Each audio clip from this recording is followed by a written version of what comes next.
Hello and welcome to the Linux Spotlight. This show is dedicated to showing off the best thing about Linux, our community. This community is made up of developers, distro maintainers, YouTubers, and everyday users. Each one plays a vital role in our community. And the goal is to have a discussion with each individual about their journey into Linux and beyond. So join me now as we turn the spotlight on.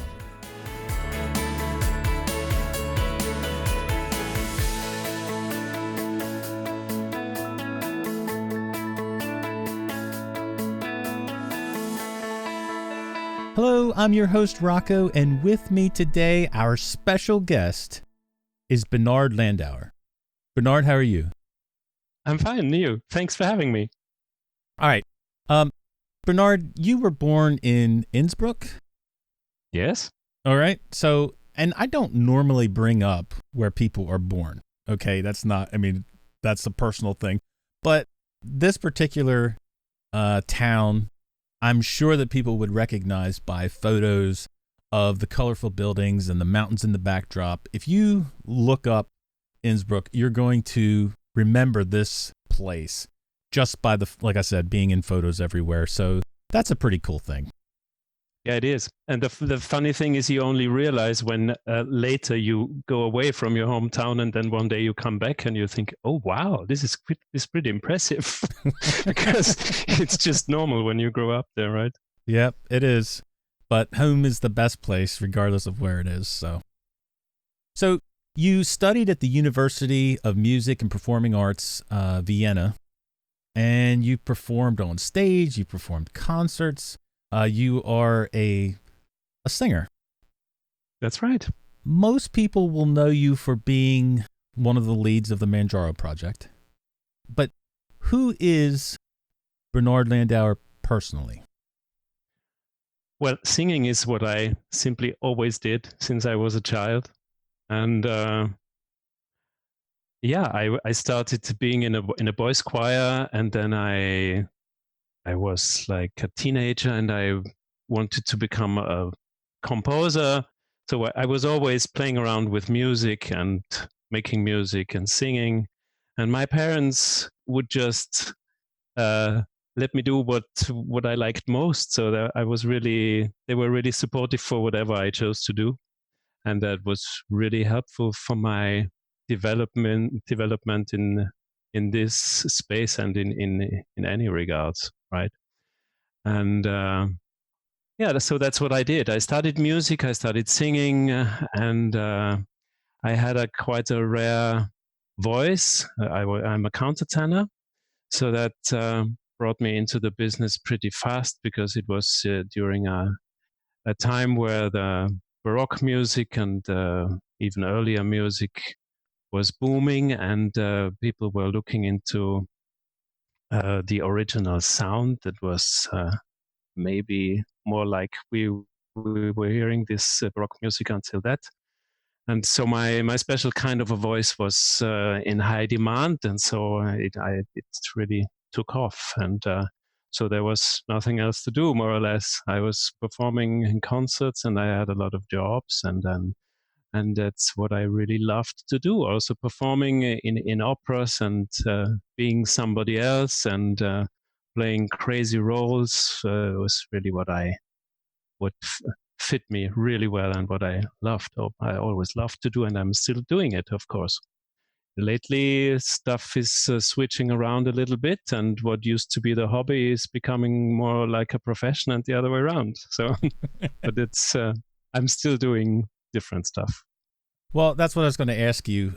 Music was part of it was obviously part of your life, but it was your day job as well. Yeah. What I never learned to distinguish between is what I love to do and what is my hobby and what I'm earning my money with, apparently. So I'm continuing to do that. Yeah. So there was that recent decision with Manjaro to become a company and, basically hire you and Philip as developers full time. So that is your day job now. But tell us about your music career and how that how that was as a day job. What was your daily routine in that life? Well, it was very irregular, and I was always a freelance, and there were times when it was extremely busy, and it involves a lot of traveling, of course, because you go where the jobs are. You travel to different cities and rehearse for 6 weeks for an opera production. So maybe you would spend 2 months in somewhere in Stockholm or somewhere in England or in Italy or in France. Or that was really what I always loved. So being in places and really living a different life there, and not just visiting as a tourist, but becoming part of a different city, of a different community, and also maybe being surrounded by a foreign language and trying to learn it a little bit. It was always a big part of my. Yeah, it feels weird to call it a job, part of my life. Yeah, it was always being a musician and a singer is always also about your personal development and about taking care of who you are mentally and also in your body, especially when you're singing, because you have to strive to be in balance and to also to be happy and to then your voice will shine and sound like something that people love to hear. When it's like you project your inside to Right. outside somehow. So it's also, you could say, can be a pretty healthy way of living, because you need to take care of yourself. Well, anytime you look at somebody and you think of people in your mind of favorite singers, usually 9 times out of 10, that's a person that's singing from their heart. Ideally, yes. Yeah. And not just singing because it's their job. So, yeah, that's definitely a good thing. Yeah, you need to do it like that, because otherwise it will not be fulfilling, or it will not be interesting also for the audience. You really have to throw yourself into this. All right. So you have recorded over 70 CDs is what I'm reading here. Apparently. Yeah, I mean, like, that is a ton of work. You helped in a project to record the complete works of Bach. Again, you performed at music festivals and concerts on stage. You are an amazing guy, dude. It's just what I do, or what I did, or what I used to do. It's what I love. Yeah. So you obviously spend a lot of time with music, but do you have any other hobbies? Yeah, I like to do different stuff. I like to dig into details of can be different stuff. Sometimes it's computers, softwares, but it also, I mean, a main focus of what interests me is always human beings, interaction, communication. And I also ended up with a training in craniosacral work, and I visited a lot of different seminars and trainings, be it on mental training, hypnosis, and of course a lot of different bodywork stuff, breathing, movement, things about posture. It's really something that interests me a lot, and it's also something I like to work with people, not only with singing, but also from a health point of view. I'm interested in all sorts of interaction between groups and between individuals, be it on a philosophical or even at a religious, esoteric level. Can be all sorts of things. This is really something that interests me. And studying details about whatever is maybe a typical thing for me. I can be quite pedantic and concentrate on tiny little details. For example, I at one point I decided I wanted to learn how beer brewing works. So I I really spent a lot of time reading and building stuff, and then I ended up brewing my own beers. So Really? it's something I can really dive into, and it maybe explains how I could do so many so different things, and then really also look below the surface. So it's maybe an explanation why I have. I mean, I've had also other professions besides singing. The bodywork is also, I would say, a profession, and now the computer stuff is the next thing, I would say. But it keeps me awake and it keeps my mind fresh to continuously work different things. So, do you find people in like whatever area, music area of your life, friends, do you find them receptive to Linux? Well, of course, people around me keep hearing about Linux, and sometimes people ask me why my computer screen looks so different from what they are used to. Or yeah, I've met people in the music business who really work on Linux. Like a friend of mine, without my interference or anything, he's running a music studio on Linux. He does everything on, I think, Cinnamon desktop. Very nice. And not very many people around me use Linux. My children apparently do. My son finds it really cool to have a desktop different from everybody else's.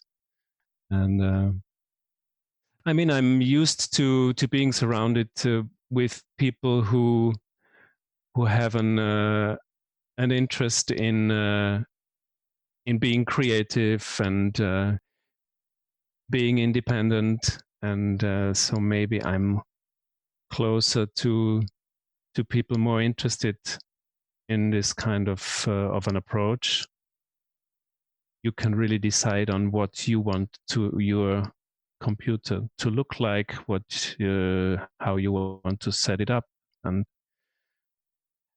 but I still notice that many people are hesitant of leaving what they are supposed to be a more secure surrounding, like the more established systems like Windows and Mac OS just still have a reputation of being more accepted and more reliable, and Linux still has, I feel, a reputation of being more for the specialists and also still being a little bit risky.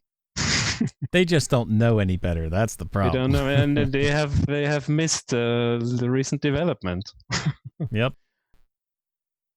So before we get too deep into Linux, let's go back to the very beginning of where you started in computers. So what was the first computer you used? The first computer I think I touched was my friend's Amiga. It was in the 80s, of course, and with this like the tape recorder for data storage. And we even wrote some little programs on his computer. Really? Couldn't even tell what language it was. I have no idea. Quite a few years later only, I had my own computer, and it was an Atari. I recently tried to find out what exactly it was. The only thing I could really remember is that I was waiting for the upgrade to the Falcon, but apparently it never, or much later, it really appeared on the market. So somehow everybody was waiting for it. it was like something like an ST, Atari ST, everything in one piece with the disk drive. And I remember I upgraded it with like plug-in RAM bits, and you had to take it apart and build it in. And I upgraded to 1 megabyte storage. Wow. It was really a cool machine. You mentioned that, you're upgrading it, and you mentioned the first computer you used where you were, doing some like coding little programs. Where did you get started in this, like, as a technical user like that? It's what I always did as a child. I would take stuff apart and I would put it back together. Normally it was stuff that nobody would need to use afterwards. But yeah, it's what always interested me really is how does this stuff work and what is inside. And yeah, it's still my approach. Obviously, it's still your approach. Just recently, I repaired my espresso machine, which can be considered quite dangerous. I even had to get special bits for my screwdriver because, of course, it's not supposed to be tampered with, of course. But it's working. It makes still. Is nice it running coffee. Manjaro Linux now? Yeah, it is. It's not green. So yeah.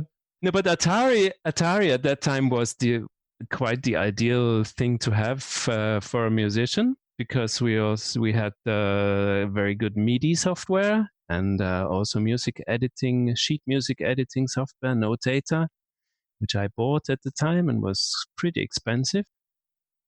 And I used it together with my keyboard, my electronic piano.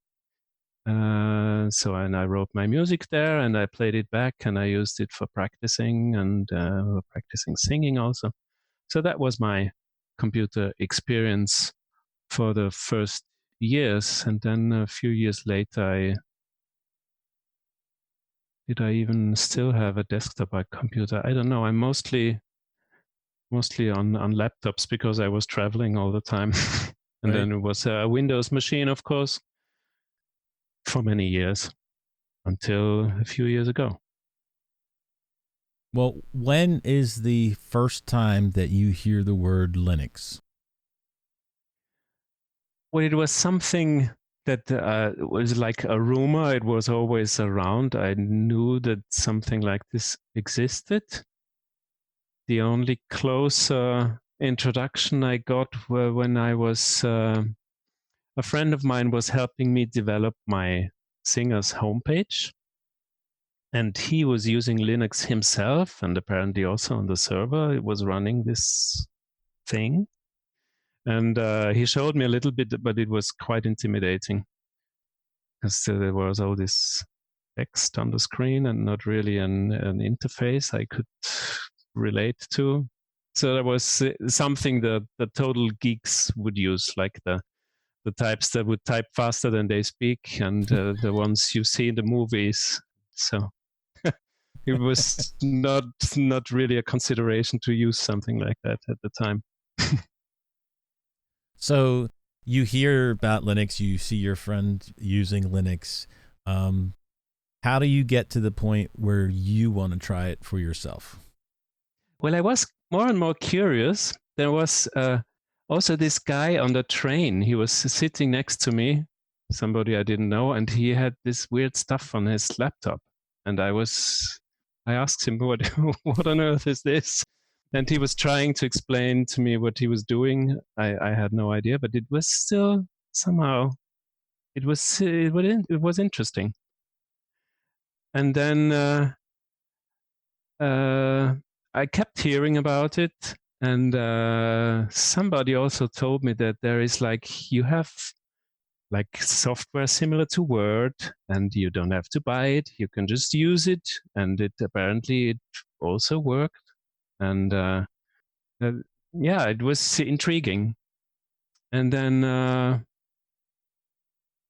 there was always this the software you would use would either you would buy it and it would be more or less expensive, or you would try to steal it somewhere. and it was not such a good feeling. And I was really, it was probably one reason to look further into Linux was that I wanted to have a legal machine. I wanted to use the software that was officially mine, and then having heard of this option that you could legally run free software, was something that was really interesting. And then I was looking around for, like, there is this, I forgot what the page is called. There is this page where you can look up alternatives to something, like Yes. alternative for this software, for that software, for Photoshop, for Word, and so. And apparently, of course, they were all unknown to me, but apparently there was almost anything available that I would need. And then, sooner or later, I wanted to try it out. That's what I did. So what was the first one that you tried? It's I was watching tons of YouTube videos at the time because I tried to make a decision, and I wanted to be really careful because I had a lot of data I didn't want to use. It was like music, and also a huge address book and my diary for the upcoming 3 years. It was like the biggest nightmare as a freelance musician for you would be to lose your diary, because Right.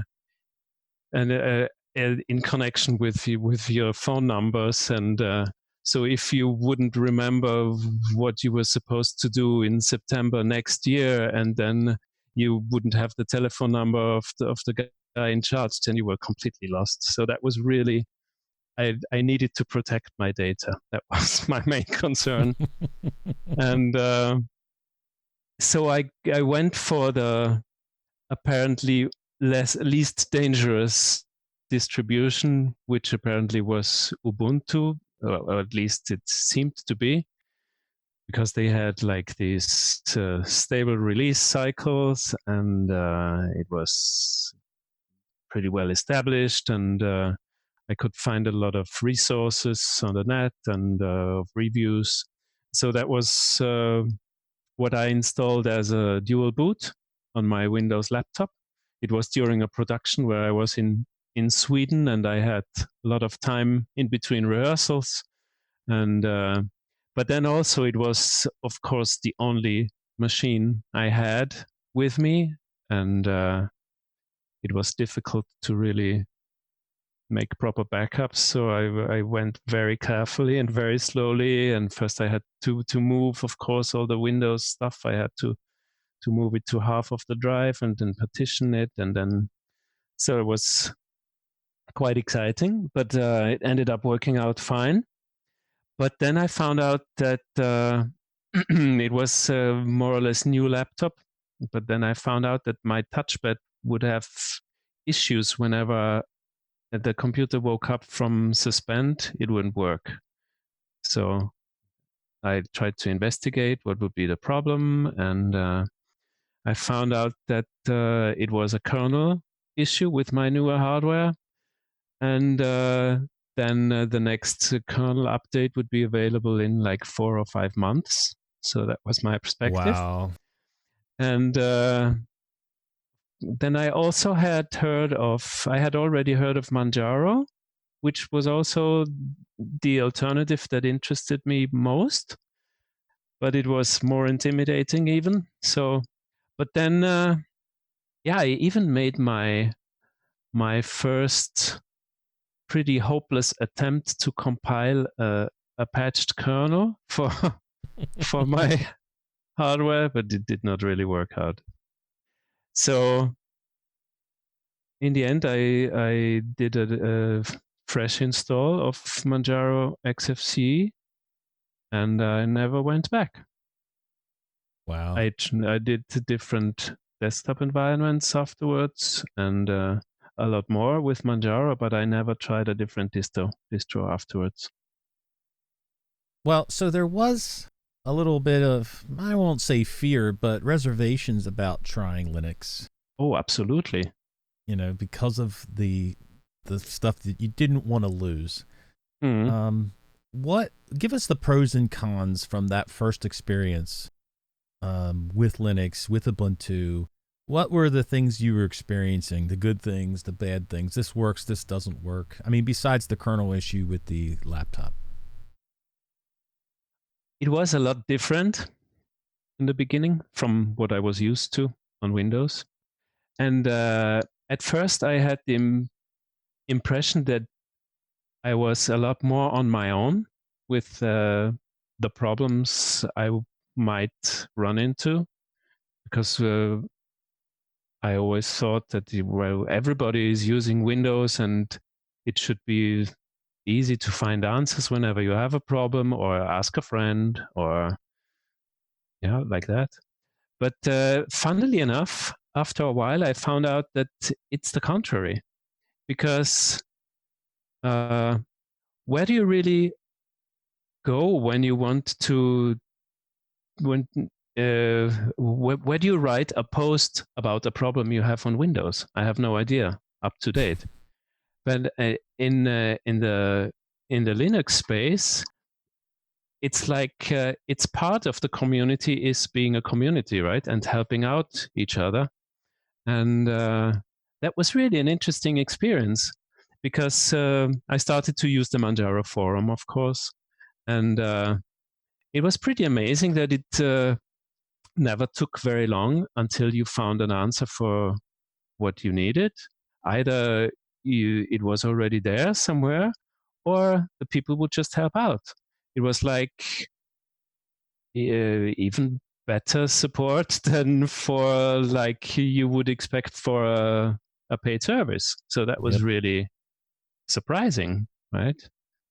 I mean, nowadays, people having experiences with services like Wikipedia or other like crowdsourced resources, it was pretty new to me, because how could something that was not professionally produced and sold have such high quality? It was really something that was totally new, a totally new concept to me. Also, when Wikipedia was new, I mean, it was not, I was very reserved about how trustworthy it would be, because like, what, really anybody could write what he thinks is correct? How could that be reliable? It's really a new understanding for me, or it was at that time. And now you have your own Wikipedia page. Apparently, I have my own Wikipedia page. Yeah, I should probably check what is on it. You should. Never know. Yeah.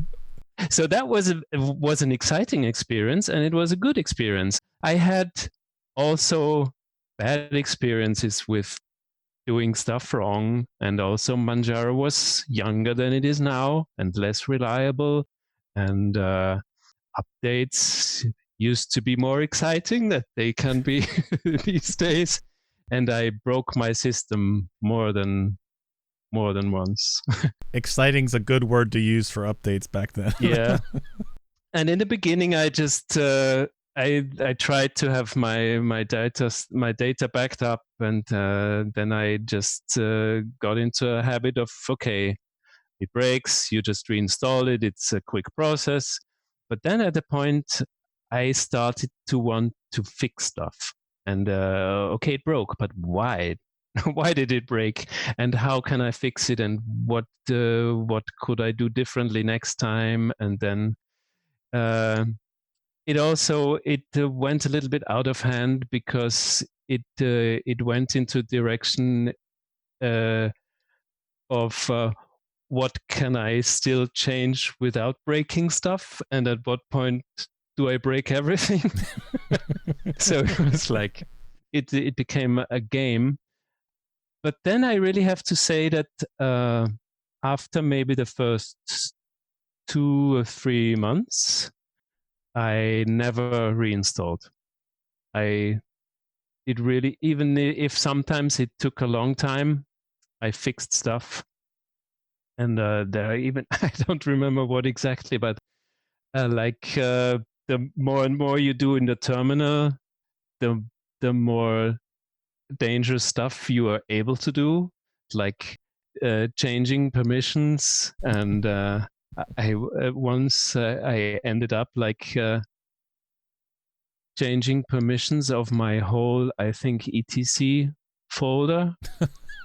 And it was a total mess. And with every package I wanted to install or any settings I wanted to save, even weeks later, I had these weird error messages. And but at some point, everything was sorted. And so I learned a lot about how a Linux system is set up and what file permissions are, for example, and why you have them. I am no stranger to messing up a system with file permissions or, using sudo to, move files and copy files places. I have wrecked many systems that way. So yeah, I get it. Now you mentioned that you went to Manjaro and you tried different desktop environments, but you never went back. So you stayed. Are you talking about when you dual booted your Windows computer?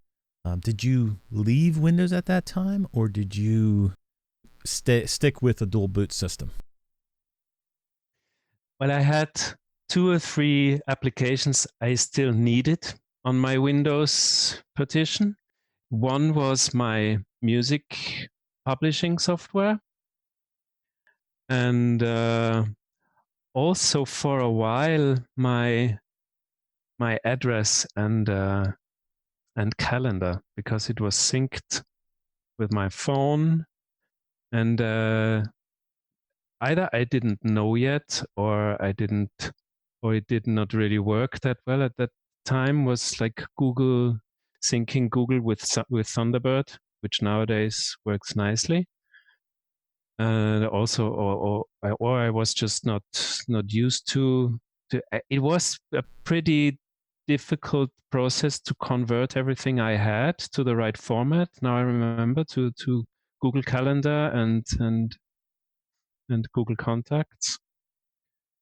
And so I needed my other partition. I needed to sometimes boot into the other half. And but then also, of course, I was trying to find replacements. And for the music notation, I found I used to use Sibelius on my Windows install, which of course was paid software. But then I found MuseScore, which is originally a Windows developed software, but it also works on all platforms. And it was more or less in the beginnings back then, and it was not completely satisfying. But during that time, it evolved a lot, and after a while, I was really able to do everything I needed on this one. So I needed the Windows partition less and less.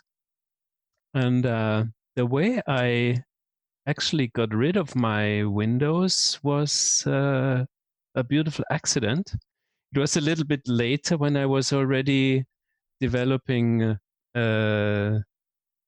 install media for Manjaro. It was when I was developing the Fluxbox edition. I was used to installing the ISOs several times a day on my virtual machine. And also, of course, trying it on real hardware from a USB stick. And then I think I was doing something else at the same time, and I wanted to install this Fluxbox ISO one more time. And then only halfway through, I realized that it was not in the virtual machine, but on the USB stick. And I was actually installing it over the Windows partition. It was almost finished the install when I realized. So that there went my Windows. And then 3 months later, I noticed that I did not really miss it. Apparently, luckily, I had backed up everything I still needed. And this, for sure, there's also stuff I lost. But it's like the boxes in your closet, right, where you think you have to keep them, and you will certainly need it in a while, and then people say that everything you did not touch for a year you can throw out, right? And so it was like this realization also with my install and with possibly the data I lost. I never needed anything. I still have some backup hard disks that I never touch. So just in case. It was, yeah, exactly. Yeah, it was an interesting lesson to learn. Also, it's something I think we should do more often, to just part with stuff from the past. Well, I can say that I have done that before, so I know. But have you ever used Mac in your career, in your life?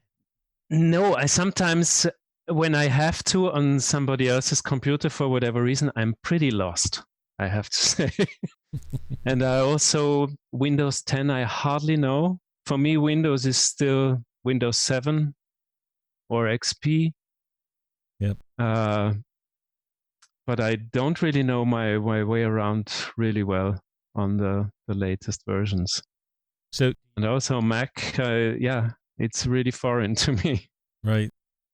Do you use Windows at all for any purpose now on any computers? I have to sometimes, because I think the only piece of software that is left that I have not available is for my navigation. I use a TomTom. Yep. I'm not sure how popular it is in the States, but here it's, and I've written to them several times, you need to publish your software for Linux, but it has not happened yet. Apparently the pressure from customers is not big enough yet. So for this, I have to go back to my son's Windows machine, and I have to update my maps there. Very sadly, it's also, it does not work on Crossover or Wine. It's somehow, this is the one sore thumb I still have. The one holdout. Yep. Yeah. So, on your personal computers, you run Manjaro. I guess you wouldn't consider yourself a distro hopper, right? No, I never was. I do virtual distro hopping. I watch tons of reviews. I like watching YouTube videos of the guys who try everything and who comment on this and that. Of course, I also watch Manjaro reviews, sometimes of the desktops I rarely use, and but yeah, sometimes I think it's a pity that I know so little about, for example, be it in the terminal syntax of Debian system. So I think it's sometimes you should officially know if you live in this space, but there is still so much to discover in my own surrounding, and so I never really bothered to do. Well, I mean, there is only so much time in the day, so yeah. Yeah. Yep. So, have you tried all of the desktop environments?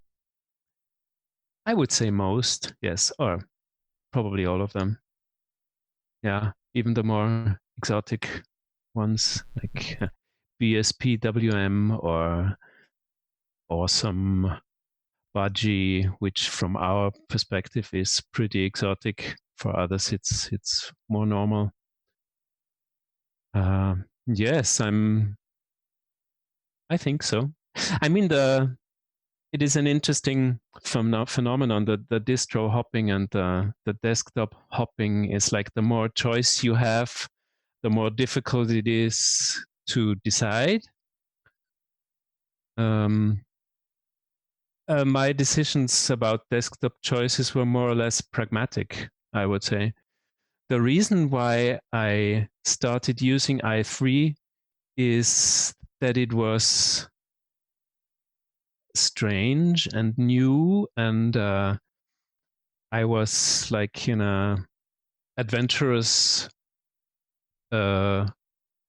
state somehow, and I found this tutorial on the Manjaro forum, a very old one, about installing i3 alongside XFCE.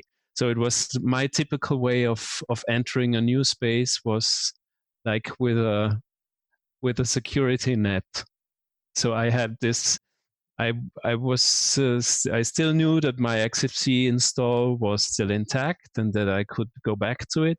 But then I had a different user, a second user installed with the i3 desktop, so I could try this out. And I was really relieved that I could go back to the other user, because I was completely lost in the beginning. It was so foreign, and you had a window open and you had no apparent way of closing it again, and you couldn't move it anywhere, and it was a totally different concept. But then it's some of these things that intrigued me. Like, I wanted to figure it out. It's maybe a typical thing for me. I want to figure it out, and I want to make it work.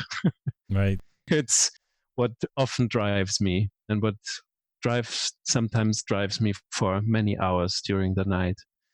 And so i3 really I started to like a lot. And there was this old install media, and it was not maintained any longer on Manjaro. And I thought it was really a pity. And then, I was also starting to look into this. How do you really produce an ISO? What is needed? How do you build it? How does it work? And that's how I came into it. And then I started to revive this edition, and of course I had to constantly try if everything works. And so with this, as I said, pragmatic approach, I ended up using i3 every day. And but also it fitted me really well. I like it with everything I do, be it on with performing, or also with other things. I'm looking for the most efficient way of doing stuff. And for me, it was always like, you have your hands on the keyboard, and then you move it away to touch the mouse. And then first you have to figure out, where is the mouse, where is the cursor, and where am I moving it? And then you move your hand back to the keyboard and move it in the right spot. So it felt a lot more natural to just leave my hands there. And then as soon as you are used to the shortcuts in i3, it's extremely efficient. So that I really loved. And so I never bothered so much about what alternative desktops are out there, because why? I already had one. Right. Well, and I was tweaking and trying to perfect it, and so there was enough to do where I was. Well, I'm kind of a newer i3 guy, so yeah, I get the whole being lost when you go into the desktop. It's like, okay, what is all of this? Like, I heard about it, and people will talk about it, and it's like you go into it and you have no idea what's going on with it. And luckily, you guys, you in particular, put the keyboard shortcuts on the desktop wallpaper, so I know that they're there. I know which ones to do, at least to get around for the main things. Not every shortcut's there. You have to learn them over time. And then once you are used to them, it's difficult to unlearn them, right? When I use a different desktop and I want to close a window, and why does it not work? So I have on my bigger machine, I have Cinnamon installed, and I've set all the key bindings to what I use on i3. So I I also use the tiling function of Cinnamon Desktop, and opening and closing of terminals and windows. And switching workspaces. It's all i3. Yep. Now, I love learning about i3 because the more I learn about it, the better it gets. You know what I mean? Like the shortcut keys are not easy to learn because there's so many. Okay, but the more I learn, the better it gets. So yeah.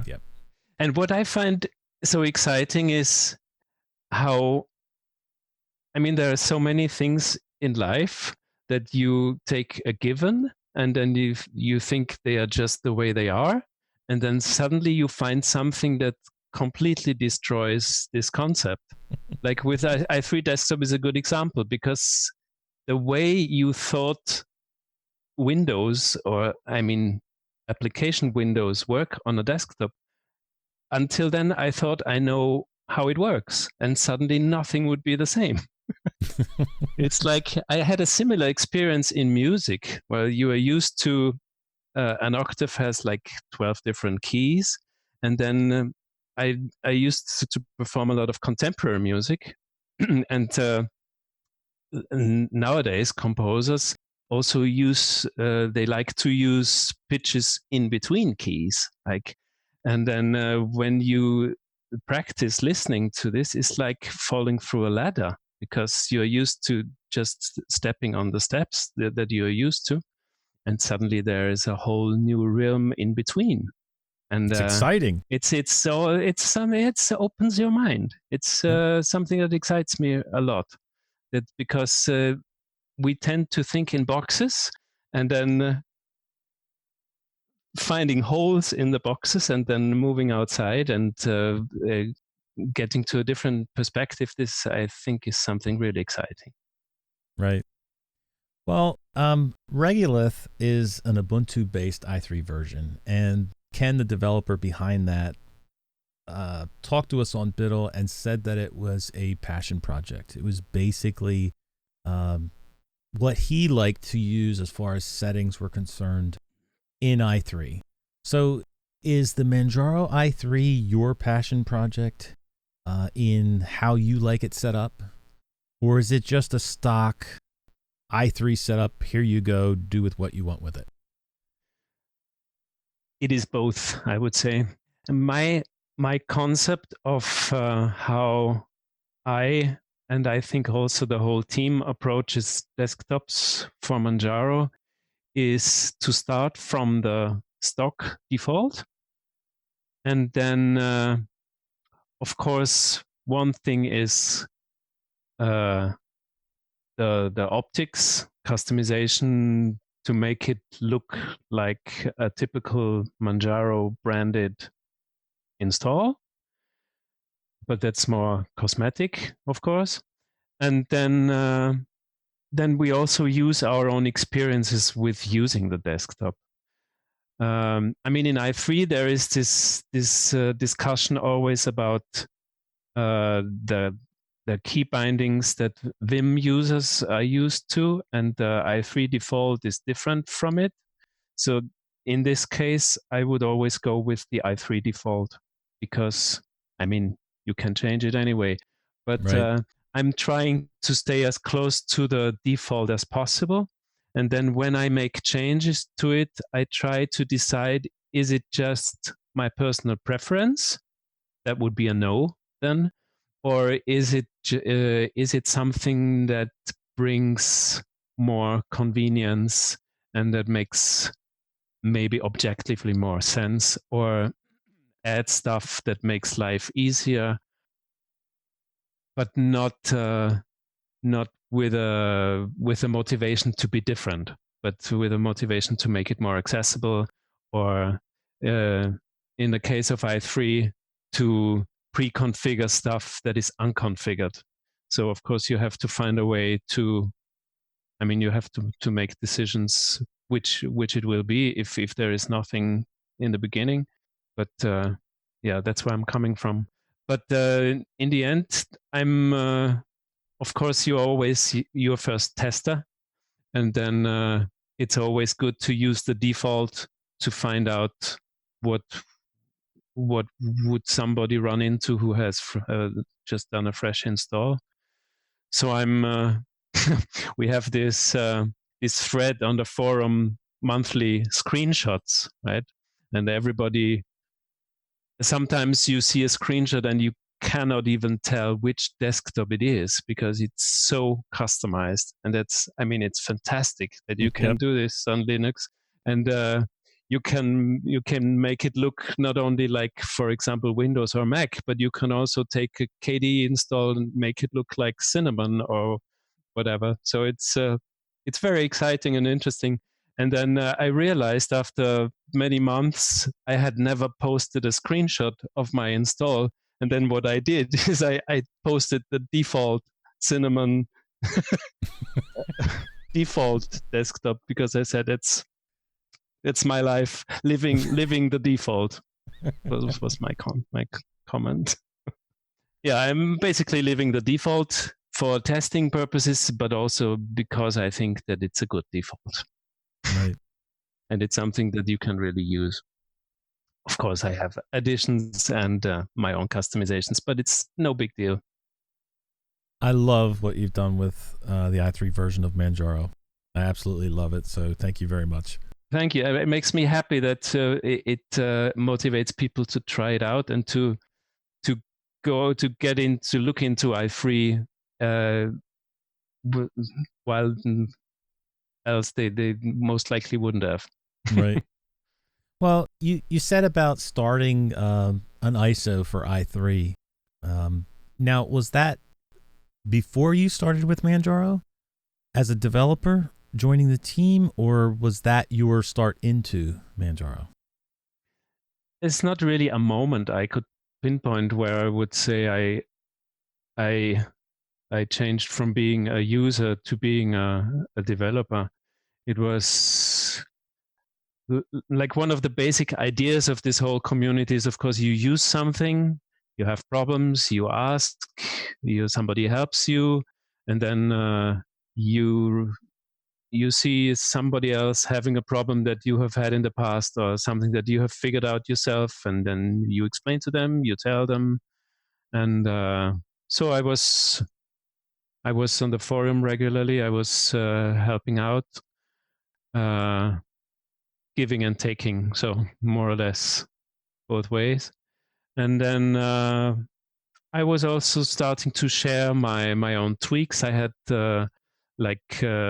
written some little tiny scripts about changing layout in XFCE, where you could bind it to a key binding, and then you could have a setting for daylight and a setting for a dark mode and a light mode, where it would go into the settings and just change settings. So you could press one key and you had a completely configuration of your desktop would be completely changed.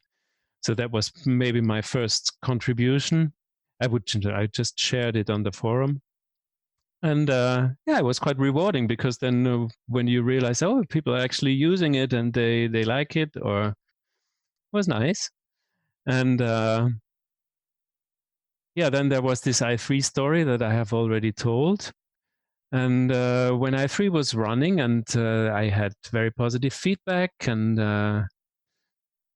as I already said, I love tweaking details, and I think is what people really liked also, because it was not like you take a desktop and you throw a new wallpaper on it and then you figure out how to burn an ISO, and then that's your new project.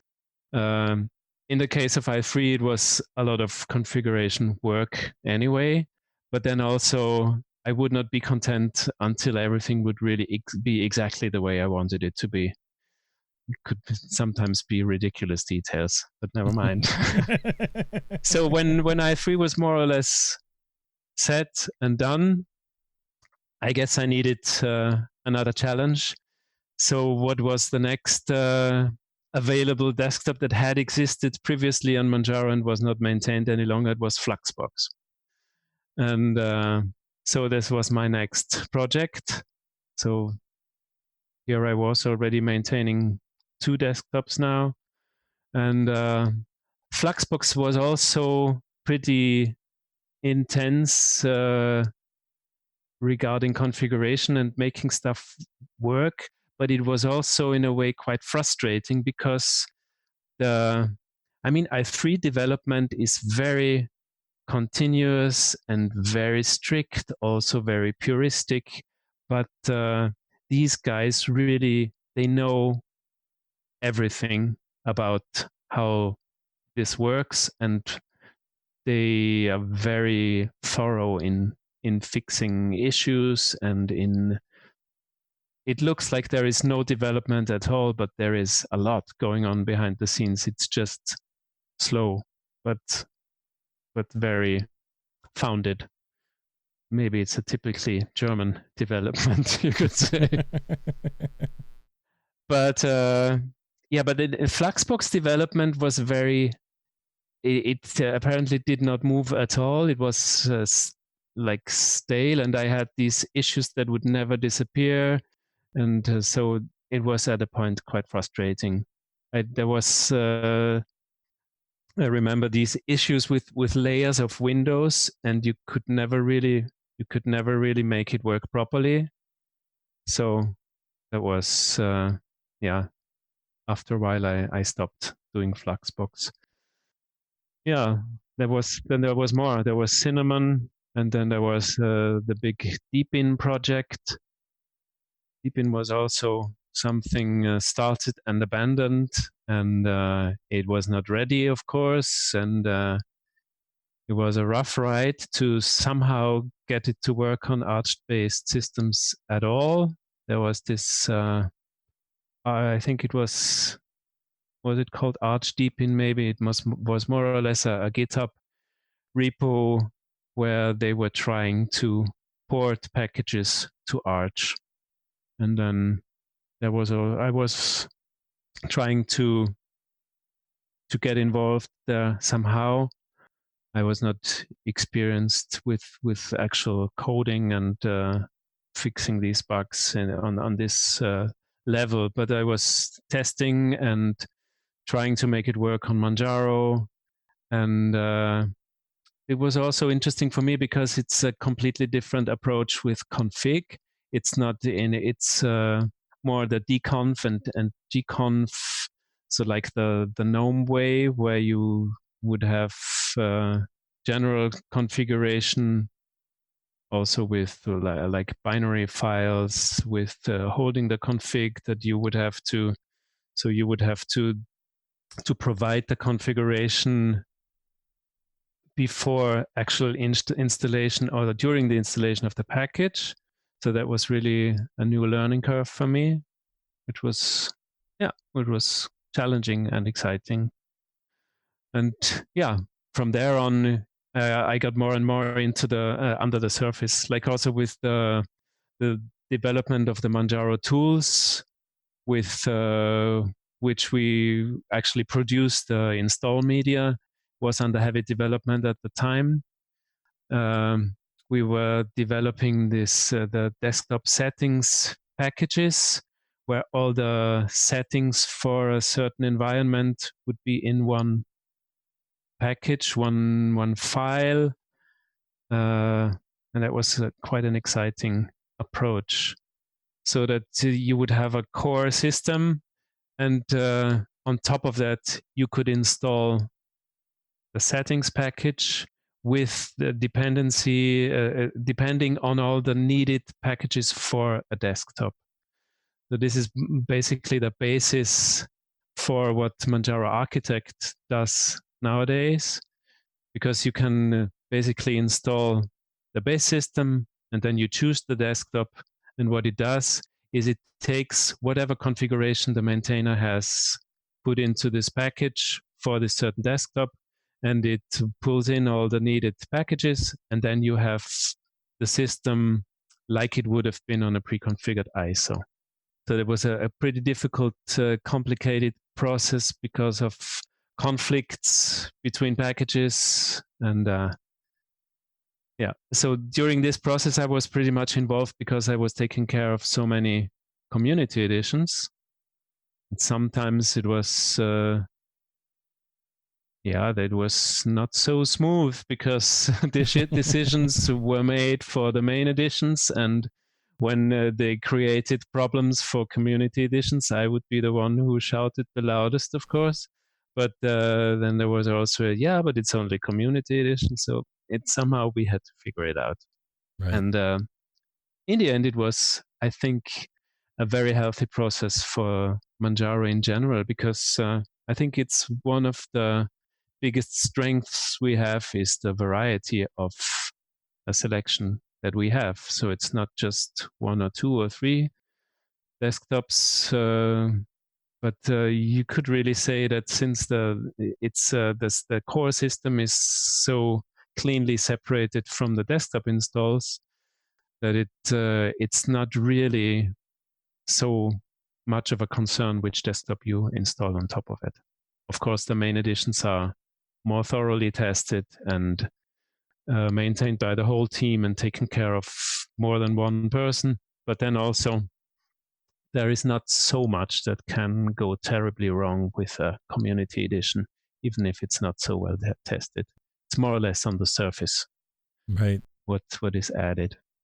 So from there on, the installer, Manjaro Architect, was a very interesting project by Matti, one of our contributors. And the Architect interested me a lot. And also Bash scripting, I was diving more and more into at the time.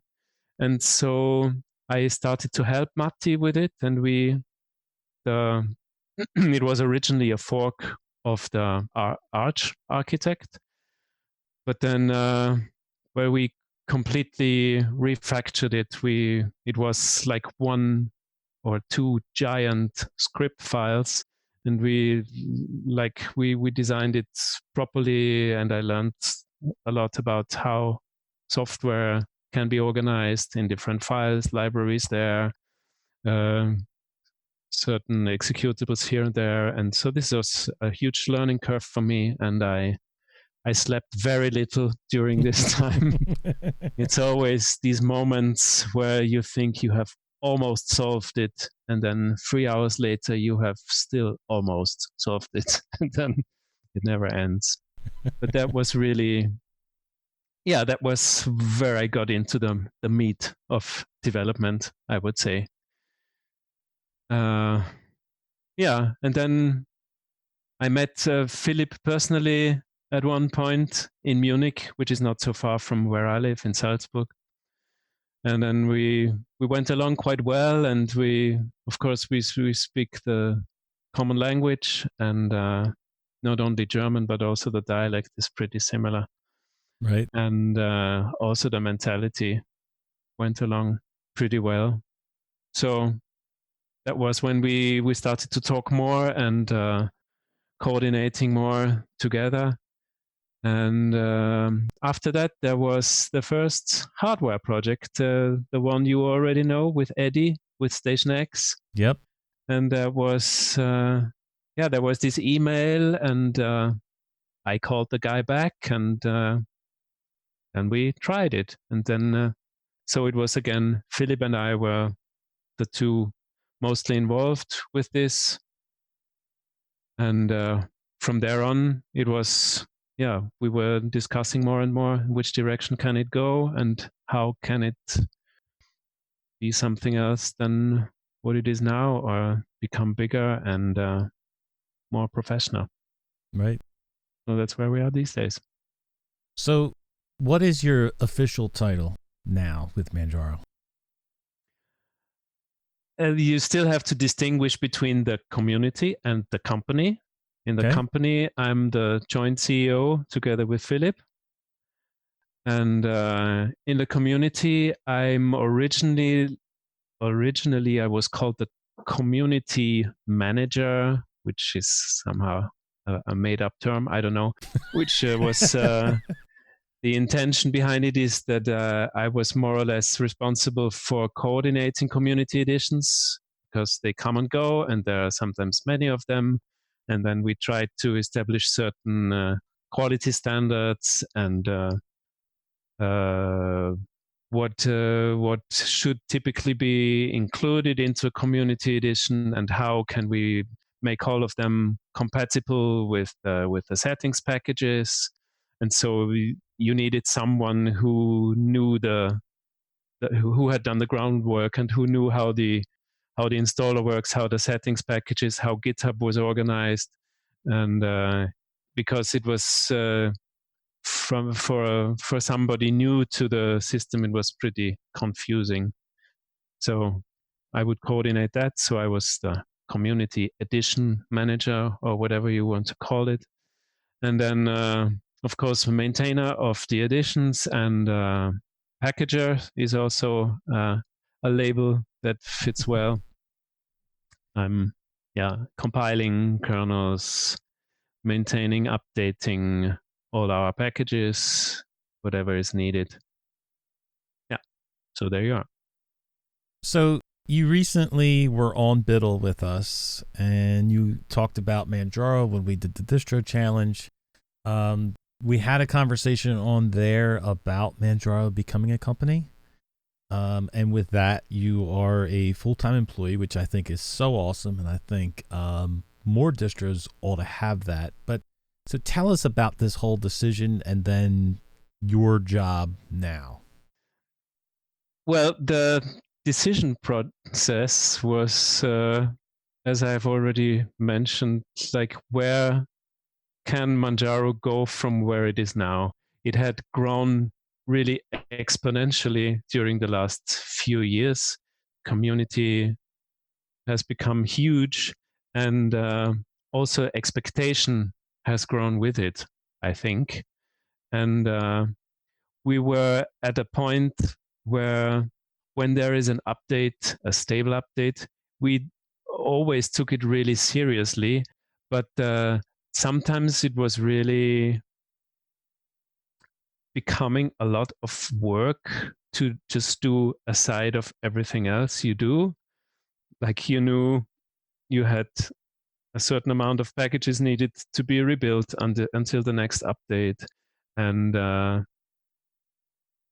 well, it's also like you want to become better and better, but then you run into limits with time, Yes. with energy, with focus also. I mean, you really have to concentrate on a problem if you want to solve it, and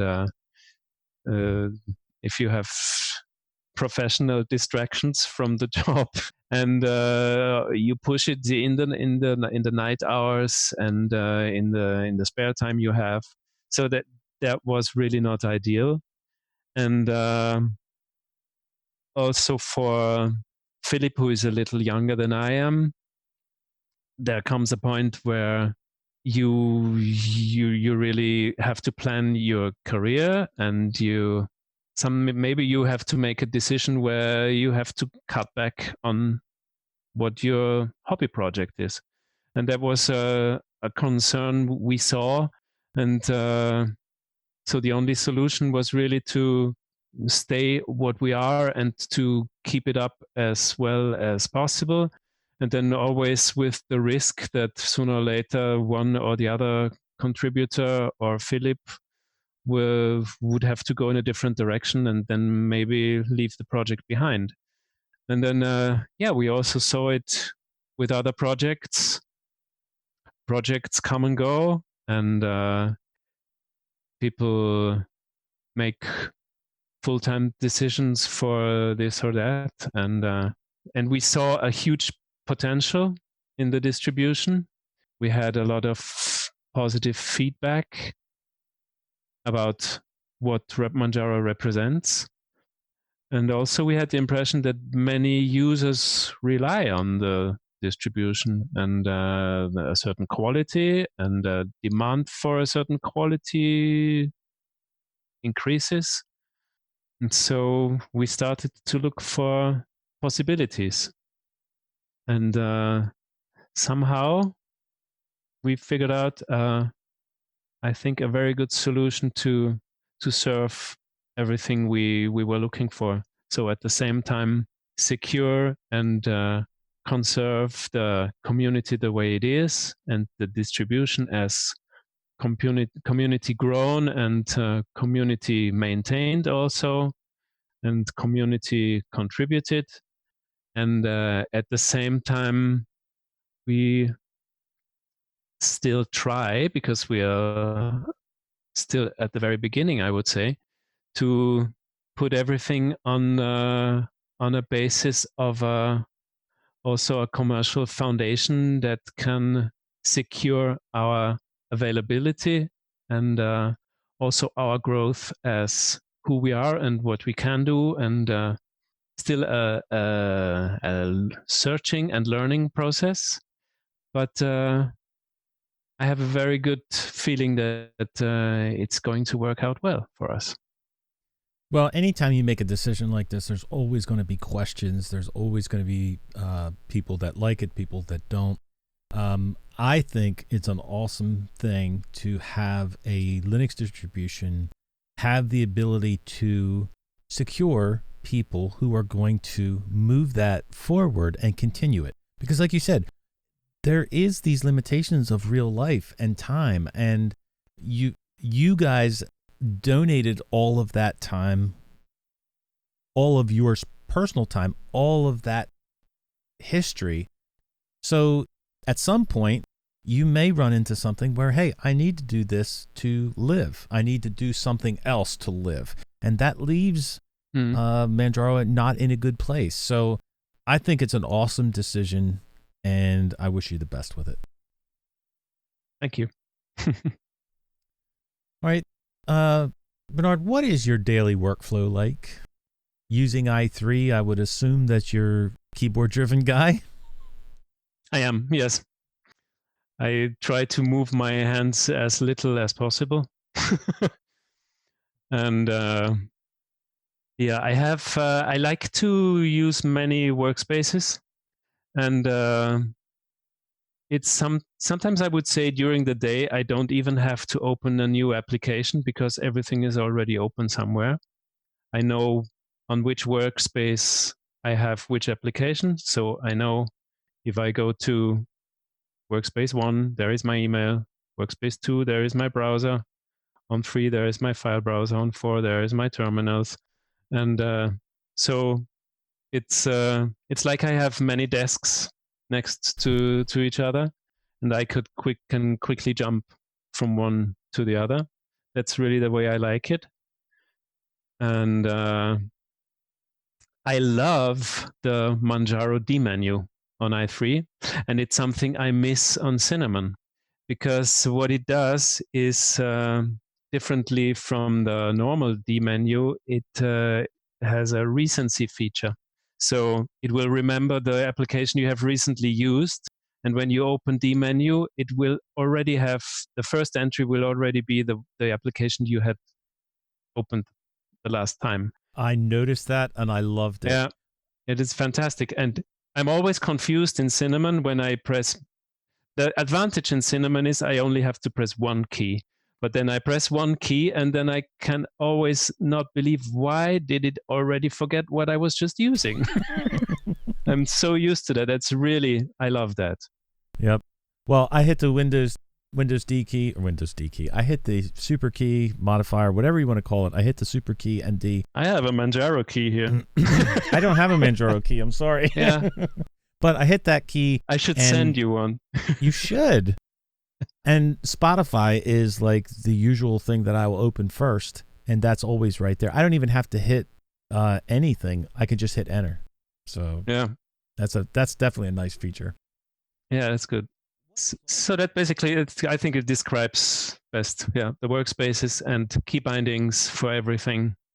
It's hard in the beginning to memorize key bindings, but once you have it, I mean, with every professional worker, like for editing software, for example, or designers, how people work with Blender or with video editing, they all use key bindings, and they are lightning fast. That's the way to go when you want to be efficient, I would say. Yep. So what software do you rely on in your workflow? Mostly I use very everyday normal stuff. I do a lot in the terminal, all the packaging, all the ISO building, and apart from that, email, browser is mostly what I use. Hardly even a text editing software. I use just a simple text editor, like Sublime Text or a Notepad. For music, I use MuseScore, as I've already mentioned. Mm-hmm. It's really a neat piece of software. It's absolutely professional and really fantastic. I'm so happy that we have this these days in Linux available. Now, are you able to do all of your music production on open source software or Linux, or do you still need to rely on Windows for certain things? No, I have everything I need. For sound editing, I use Audacity. Yeah, for music printing and also playing back, I can use MuseScore.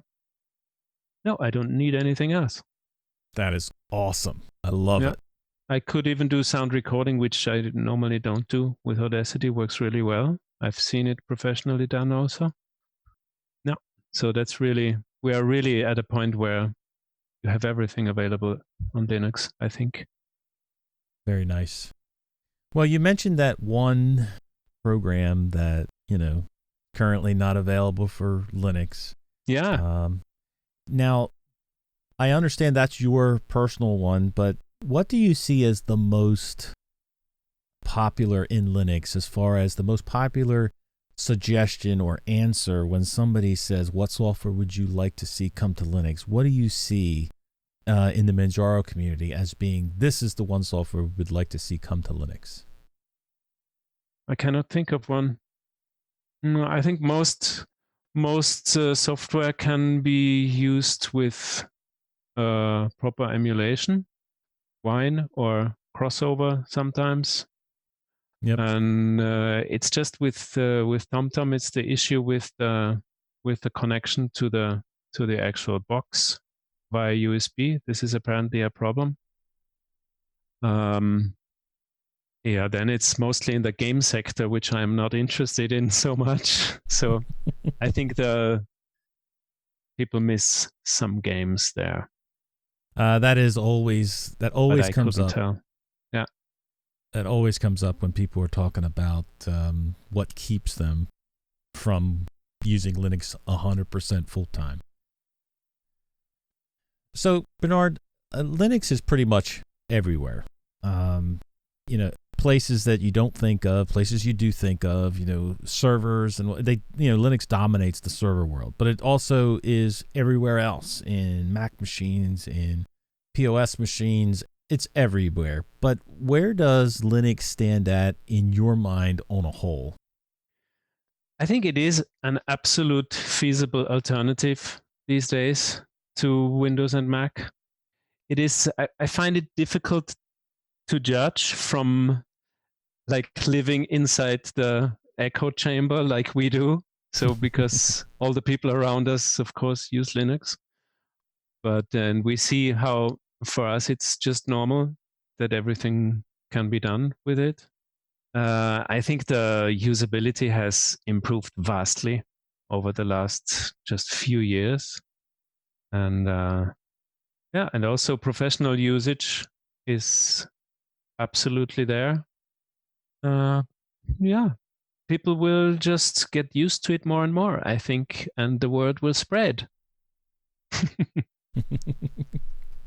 And also percentage of Linux users, of course, is increasing constantly.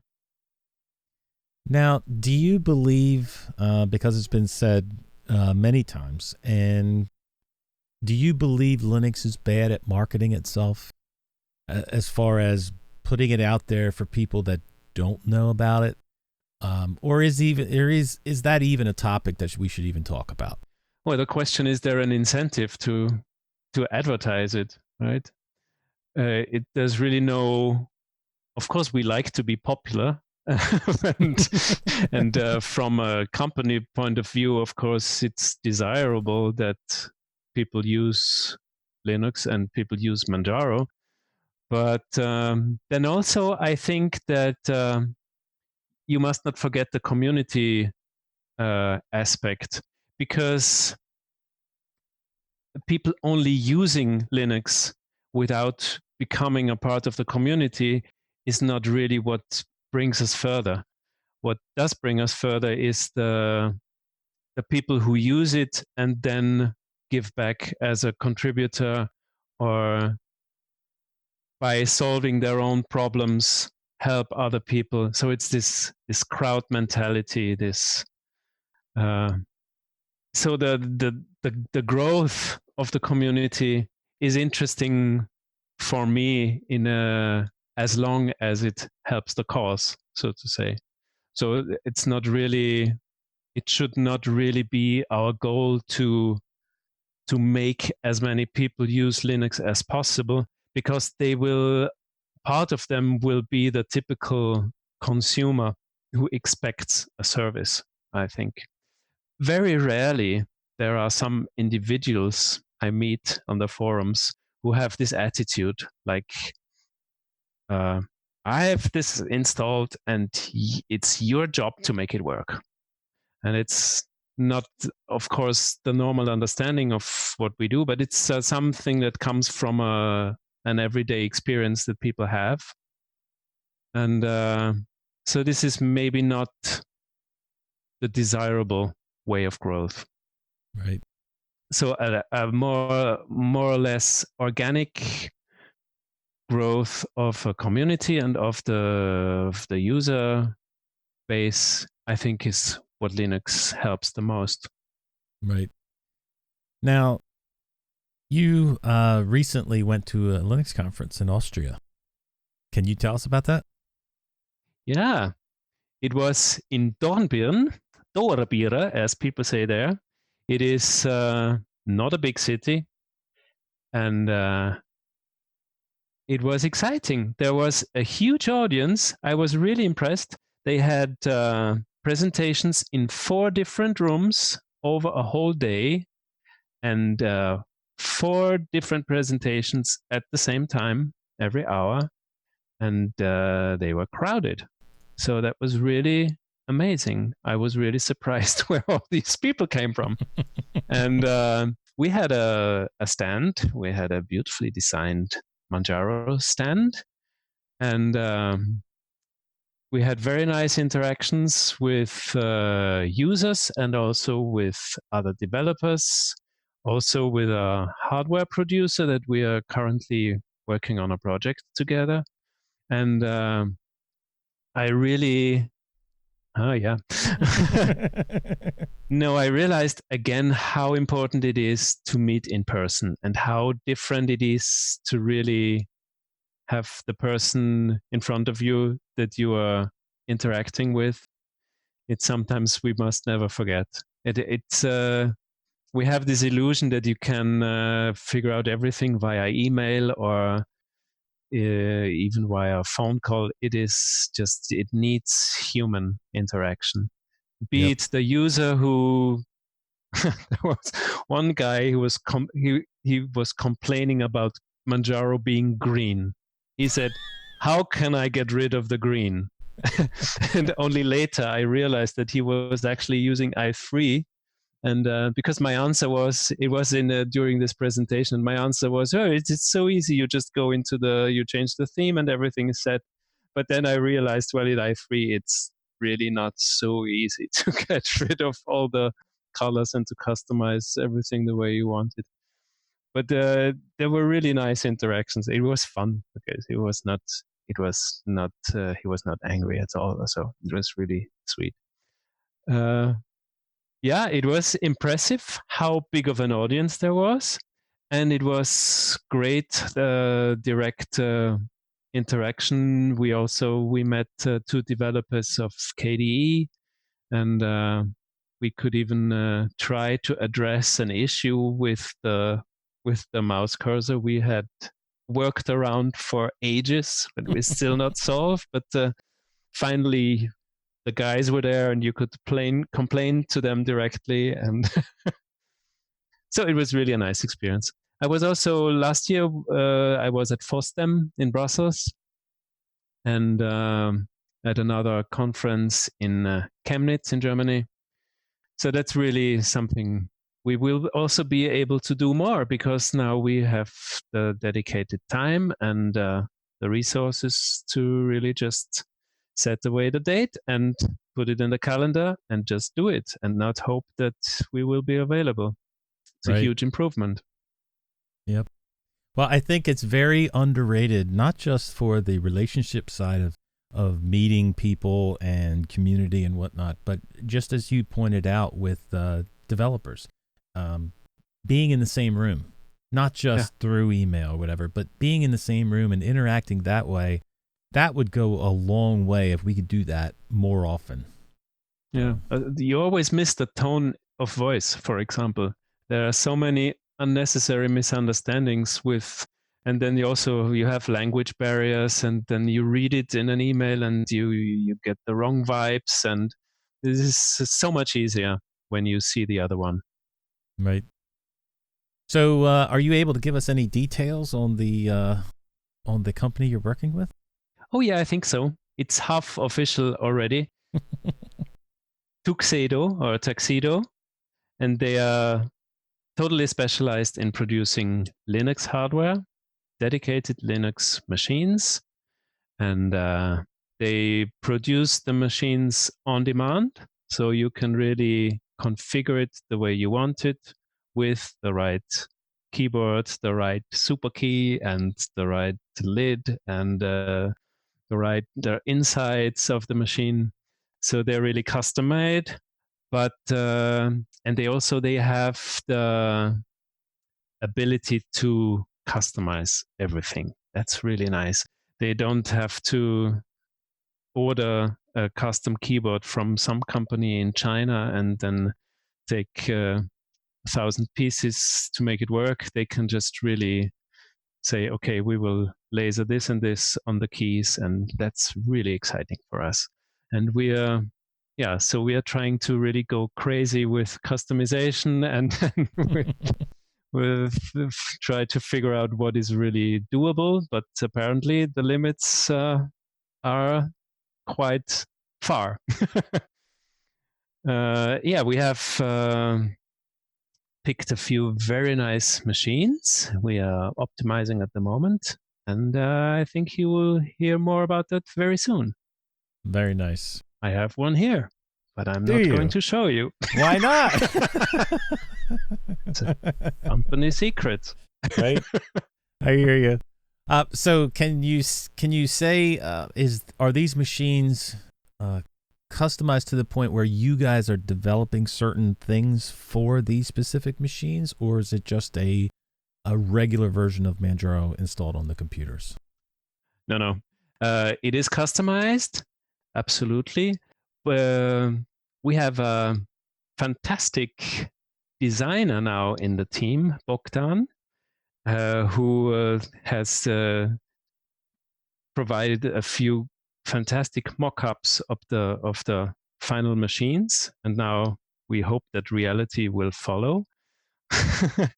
And for the OS, we try to. I mean, some drivers are needed for meta key stuff like flight mode and all those nice things on laptops that sometimes don't work. Then also, of course, it's a slightly different look with dedicated wallpapers and a few extra packages we shall see, but it is completely optimized for the machines. Very nice. Very nice. So, Bernhard, you mentioned that you only need open source software. But are you a open source software advocate to the point where you would rather give up on features in programs to use open source software? Or are you more of a pragmatic person to use the best tool for the job, even if it would be proprietary software? I would use proprietary software if needed.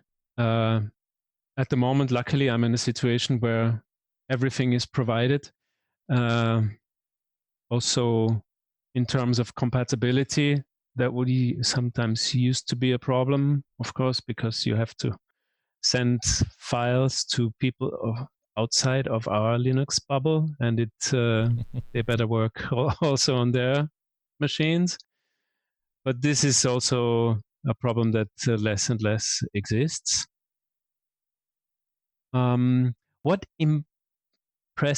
keeps impressing me is support, because I was also always assuming that when you want proper support for a software, you need commercial software and you need to buy it, and you have your hotline, and then people will help you out. But the best support I have ever experienced is community support. Yep. I mean, a community needs a certain size for this to work really well. But for example, the way it is in the Manjaro forum now is because it is spread all over the world, and because there are so many people, you have somebody available around the clock, absolutely. And whenever I had a problem, it took me about half an hour or an hour until somebody could help me with that.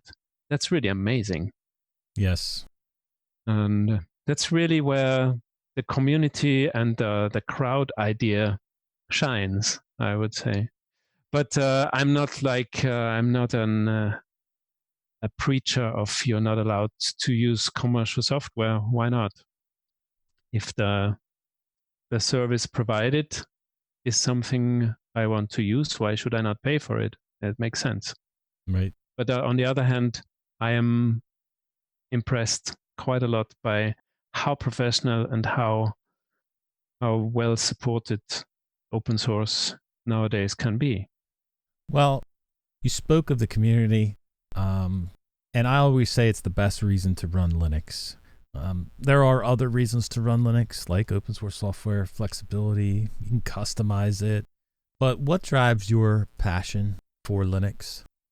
I'm still discovering, and it keeps me awake. It keeps me happy that I can still discover new stuff, that I can still learn, and then that I have the direct access to the source, not only in the meaning of source code, but mostly it is the meaning of source code.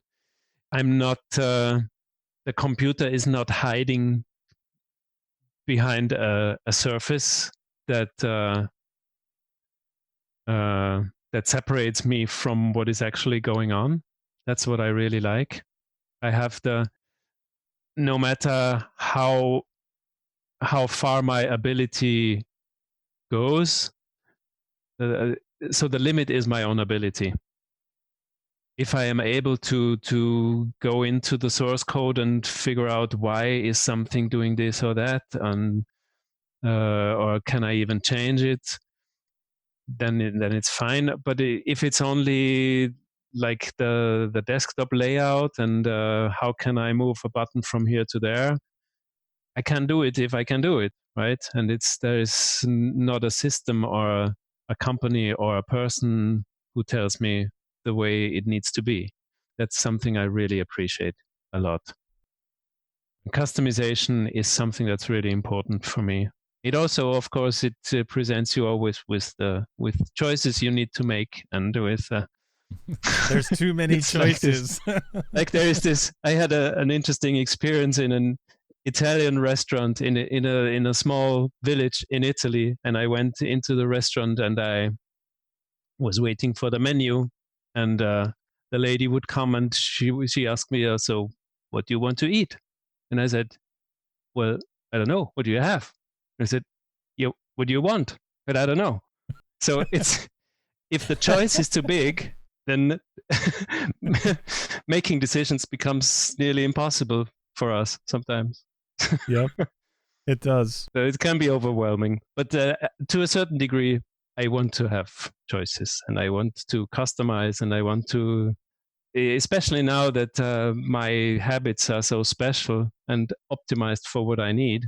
So I really need a system that provides that. Right. Well, being one of the leads in a big project like Manjaro is not easy. I'm sure you see all types of criticism, whether that be good or bad. So give us your experience on how people have treated you, people have treated other people you have witnessed in the Linux community. Has it been a good experience on a whole or a bad experience? On a whole, it has been an extremely positive experience. I feel that we get so much back for what we do. It is humbling very often and very touching. I had many experiences with what you could call support, right? When somebody writes in the forum, panicking, like sitting in front of a black screen and not knowing what to do, and afraid that everything is broken, everything is lost, and then you find a way to help, and then it's maybe something simple that they just needed to be told, and then everything's back to normal, and they can be so thankful, and that's really a huge reward. I like that. And then in the Linux world, also with these latest steps in development we did, I was really blown away by the positive feedback, like also by the bigger players in the field and the bigger companies or distributions that you would maybe consider competitors if something in this space exists, which I think does. But there was so much positive and and loving almost reply and echo. It was really, really, really nice to see. I mean, what you have to learn, I think, when you're in a position like this and when you're in an open public field like this, you have to realize that the voices who scream the loudest are often not the majority. So when for example, when you change something in the setup or when you make decisions for how you present stuff, what you include or not, and the huge majority of users who are just happy with what they have, they will most likely not go to the forum and complain or Right. or I mean, there are these positive feedbacks and emails. Oh, I'm just writing to say that I'm so happy with this and that, and thank you for what you're doing. But it's maybe not what the majority does. So Right. You are in a position where you can easily get the impression that everything you do is wrong, because no matter what you do, there will be a few people who hate it. Yes. And then they are more likely the ones who will communicate their displeasure than the other ones who are just happy.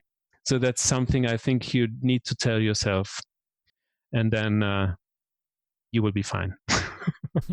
I mean, we are really trying to stay in close contact with as many people as possible, with the community, with reviewers, with YouTubers, we listen to the reviews. We try to, even if sometimes you like something a lot, like you want to use a menu this and that way, and then you have to sometimes consider that it's just a personal opinion and then that it's not what the majority wants.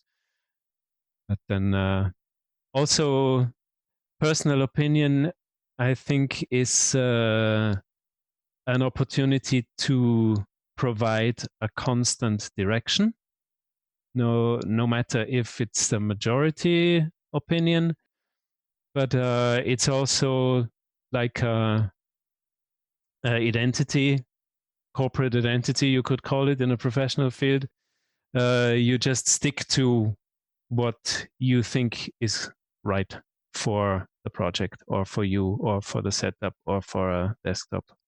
So listening to the feedback is very important, and having happy users is what we want.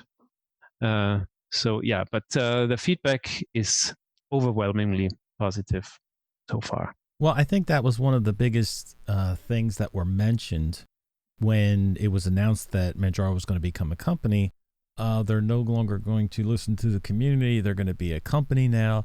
And I think it's the exact opposite. It would be that you want to listen to the community more now because you're relying on the community because of Manjaro being a company. Yeah. It's really that we are trying to look at it as two different things, right?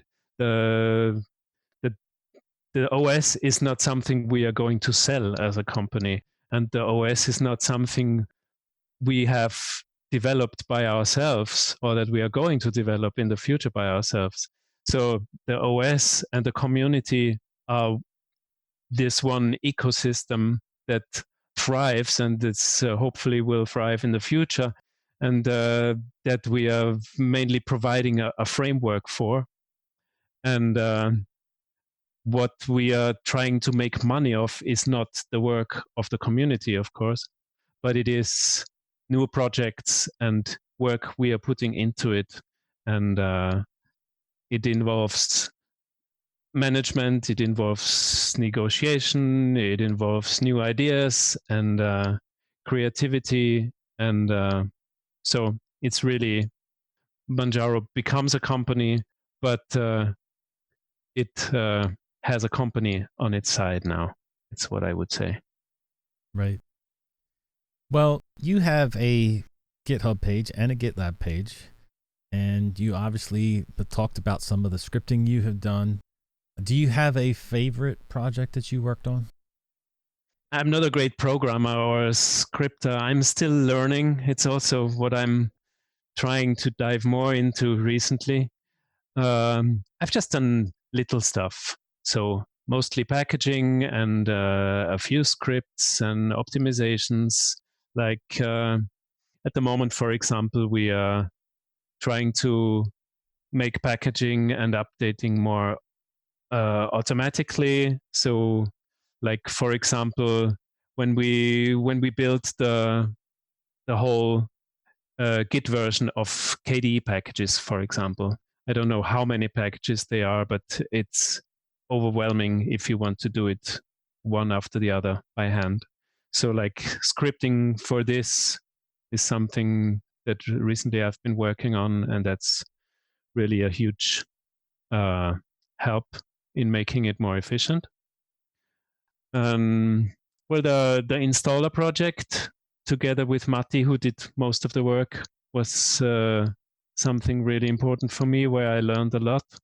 And I think it's really become a fantastic end product, where you can now really install a customized version of Manjaro. And then if you want, in the end, you have the exact same setting, like if you would have taken this or the other community ISO. But then you really start from nothing, and you download all the packages, and the installer takes care of putting it all together.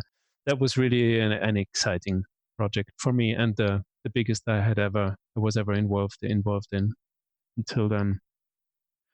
So I do mostly just bash scripting, and slowly I'm growing a little bit into more the bug fixing stuff, also with C++ that I'm trying to learn more and more recently, and Qt, and yeah. There's so much to learn, man.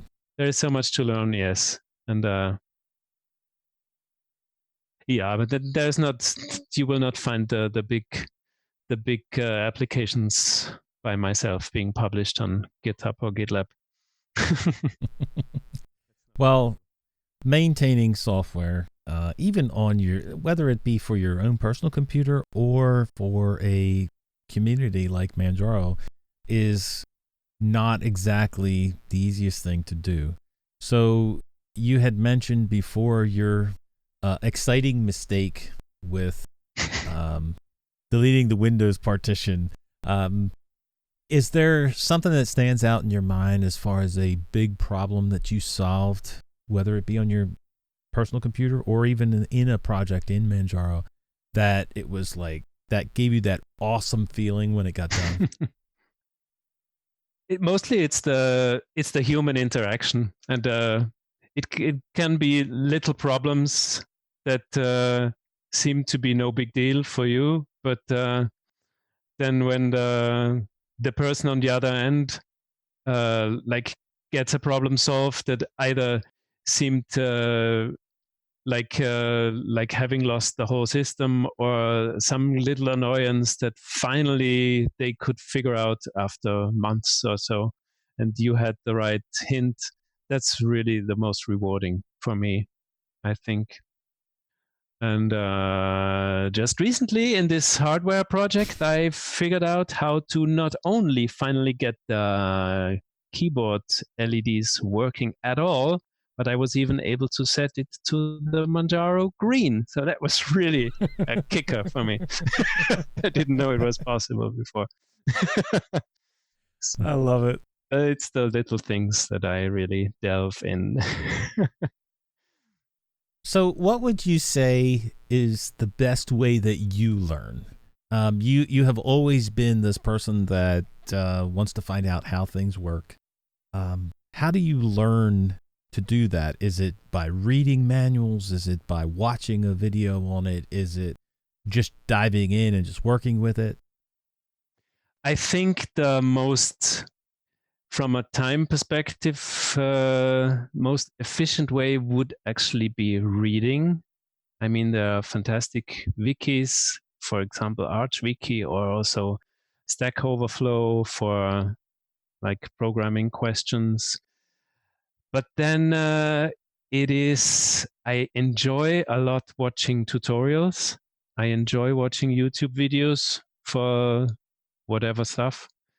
But it is time consuming. So it seems like the most, like the easiest way sometimes, and it's probably a pleasant way, but it is maybe not the most efficient way.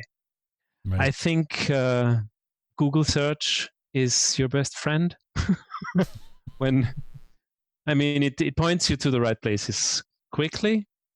And even the forum now, on the forum, there have been posts for whatever you can imagine. And the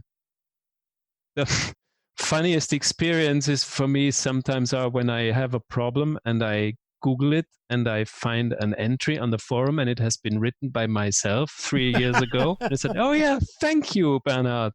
That's the way you do it. Oh, that's great. So it's really, the forum is already like a wiki also, and like it's a huge resource.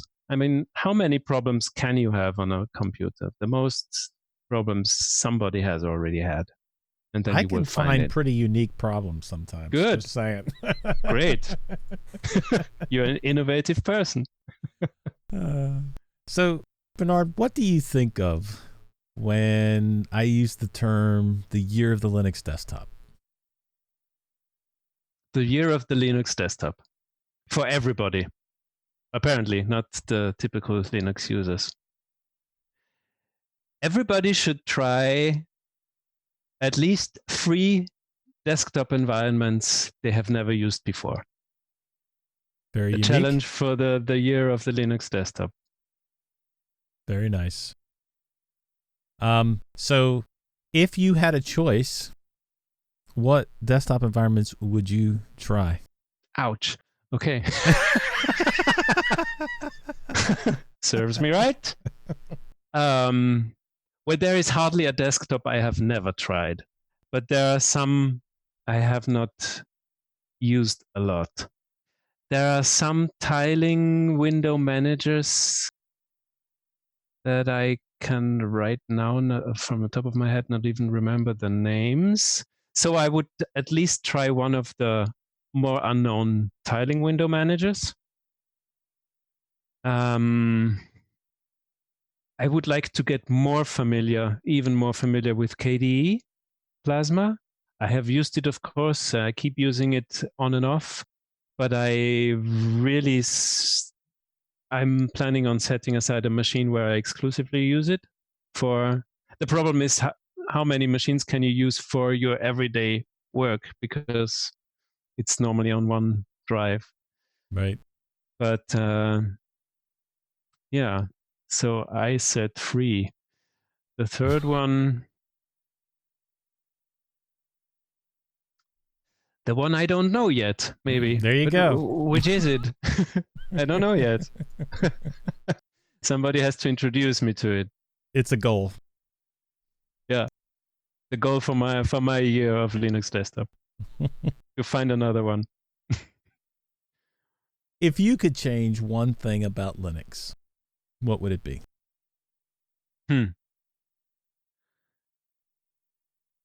Uniformity of syntax, maybe. Like coming from a developer, that's what it is. Yeah, I mean, to use a different base system and know how to install a package in the terminal immediately, that would be really a gift. So, and then also maybe associated with this partisanship, like fanboyship and unnecessary enmity between groups. That's something that I think could be disposed of. Yes, I agree. Apart from that, I agree. Because the unity, I think, would make us even stronger. I think one of the main reasons why Linux is still in a weaker position than Windows and Mac are is that there is just one Windows and not 7 or 15 different tastes of Windows, where everybody is like in a competition against each other, or trying to find the flaw in the other one. So it's sometimes what Linux users do. It's always, to me, been the greatest strength, and also the biggest weakness of Linux in general is the choice, the fragmentation, where you have the choice to do whatever it is you want with Linux. But you also have the choice of so many choices to do whatever you want with Linux. And I think that is the biggest downfall and the greatest thing about Linux. I don't know if there's an answer to that, but I think that, what do you think? Do we need more unity as far as like a general desktop? Like if you say the word Linux to somebody, they would expect to see this? Or do we need that choice? I think variety is a fantastic thing. And in everything I do, I try to respect individuals and to rethink the concepts I have and see how maybe they are different for somebody else, and how different somebody might experience the world or whatever we do or what we use. So I think diversity and variation and choice is a fantastic thing. But when you say fragmentation, it immediately puts borders and walls in between the segments, right? So individualism is something I highly estimate, and something that I think is great for humankind. It brings us forward, that not everybody is the same, and that everybody needs to behave the same, do the same, think the same, and use the same. So it brings us further a lot more if there are unique ideas and approaches. And it is good if we have a basis where we can start, so that not everybody has to start from scratch and put together all the ingredients for what we need. But then if it is as easy as possible to take stuff apart and put it together in a different way, or change stuff or move around and break boxes and think outside boxes, I think that's something that's really healthy and needed for any kind of evolution. But then, yeah, with the tolerance, I think is the main ingredient that is needed for that. Yep. So, thinking back on all the reasons you chose to run Linux when you started with Linux, do those reasons still apply to it today? Absolutely, I would say. Yes.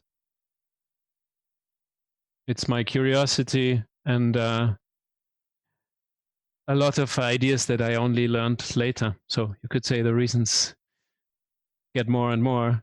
Like, for example, this crowd mentality I was talking about, or even group intelligence or swarm intelligence, swarm mentality. It's something I have only learned about in the last few years. And the enormous potential of this resource we are tapping into now. This is maybe now the biggest reason I would continue to use a group sourced project and concept. So yeah, absolutely. There is no way back. All right, man. Is there anything else you want to share with people? What I have been thinking recently often is the digital world is so dominant nowadays. And what I find concerning is how much technology and the way we interact these days through social media and all the little gadgets we have, it not only does it separate us from the people next to us, because we are always like we are surrounding us with our digital friends sometimes more than with our real closest human beings next to each other. And also from an esoteric standpoint, it draws us away from when and where we actually are. So I think the more we can find these little islands, because I think the majority of what we do and work these days is nowadays necessarily, naturally focused on digital interaction. So the more we can find, I think, these little islands where we can be in nature or with a friend or with our children or with our partner, with other human beings that we get to know, or meeting someone at the bus station, the more we can really be in the moment, in the place where we really are, we should really try to put the focus on this. Very nice. Very nice. I can't add anything to that, man. Bernhard, how can people get in touch with you? Simple. Either Bernhard@manjaro.org, email, or I have a Twitter handle, which is Oberon, which is leftover from my singer's career, Oberon the Elven King. Oberon _ Manjaro is the Twitter handle. Yeah, I think that should be enough. Well, Bernhard, this has been a fantastic discussion. I want to thank you for joining me. You are an amazing guy. Thank you, Rocco. You're a great asset to this community. I love what you do, and I think the people you bring together and also the open format of your presentations, I really love that. Thank you for what you do. All right. Thank you all for joining us this week as we spotlight the best thing about Linux, our community. Until next time, long live Linux.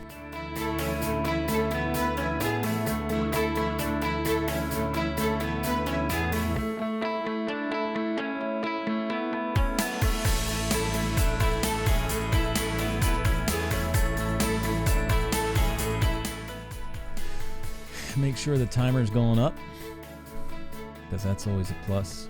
We would hate to record the whole episode and then not be recording. It would be a long night. Ready? Ready. All right.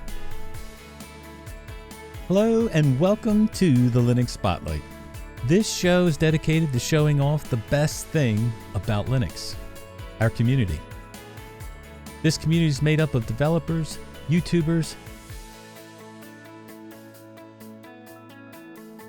Scratch that one. There was nothing wrong with it. Nothing wrong with it except I messed it up. Okay.